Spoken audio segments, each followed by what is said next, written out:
দুর্নীতিগ্রস্ত ক্রীড়া সংগঠকদের হাত থেকে মুক্ত হতে শুরু করেছে দেশের ক্রীড়াঙ্গন। স্বৈরাচারী সরকারের আমলে যারা একনায়কতন্ত্র প্রতিষ্ঠা করেছে ক্রীড়াঙ্গনে, তাদেরই অন্যতম মাহবুব আরা গিনি। ওদের ঠিকানা এখন কারাগার। কিন্তু গিনির দুর্নীতির সহযোগী হিসেবে কাজ করা ফিরোজা করিম নেলিরা কি থেকে যাবেন ধরাছোঁয়ার বাইরে? অযত্ন আর অবহেলার ছাপ ধানমন্ডির মহিলা ক্রীড়া কমপ্লেক্সের সবখানে। নারীদের খেলাধুলার জন্য রয়েছে দারুণ এক পরিবেশ। সবুজ ঘাসের মাঠ, সুইমিং পুল ও আবাসন ব্যবস্থা সবই আছে।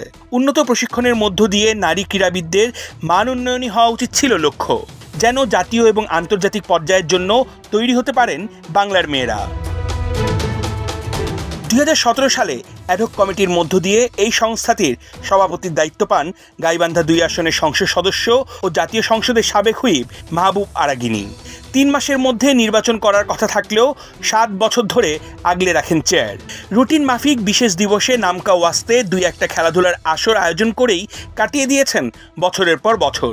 গেল 7 বছরে মহিলা ক্রীড়া সংস্থা থেকে উঠে আসেনি আন্তর্জাতিক মানের কোনো খেলোয়াড়। দিনের পর দিন পিছিয়ে পড়েছে নারী ক্রীড়াবিদরা। খেলাধুলার উন্নয়নের পরিবর্তে একসাথে মিলেমিশে অনিয়ম আর দুর্নীতিতে মেতেছিলেন মাহবুব আরা গিনি আর সাধারণ সম্পাদক ফিরোজা করিম নেলি। জাতীয় ক্রীড়া পরিষদ প্রতি বছর 17.5 লাখ টাকা অনুদান দিয়ে এসেছে মহিলা ক্রীড়া সংস্থাকে।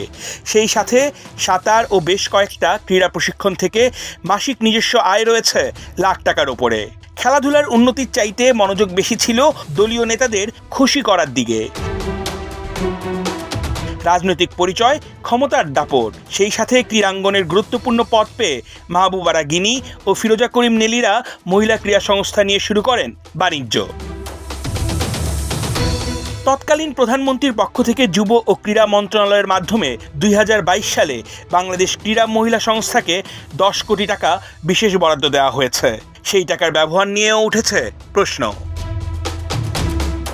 কয়েকদিন আগেই মাহবুব আরা গিনি ও ফিরোজা করিম নেলিদের অনিয়ম দুর্নীতির বিচার সহ সংস্কার, পরিবর্তন ও নির্বাচনের দাবিতে মহিলা ক্রীড়া সংস্থায় মানববন্ধন করেন নারী ক্রীড়াবিদ ও নারী সংগঠকরা। সবার একটাই চাওয়া, দেশের খেলাধুলাকে এগিয়ে নিতে ক্রীড়াঙ্গনকে করতে হবে রাজনীতিমুক্ত। অর্ণব বাপি, 71।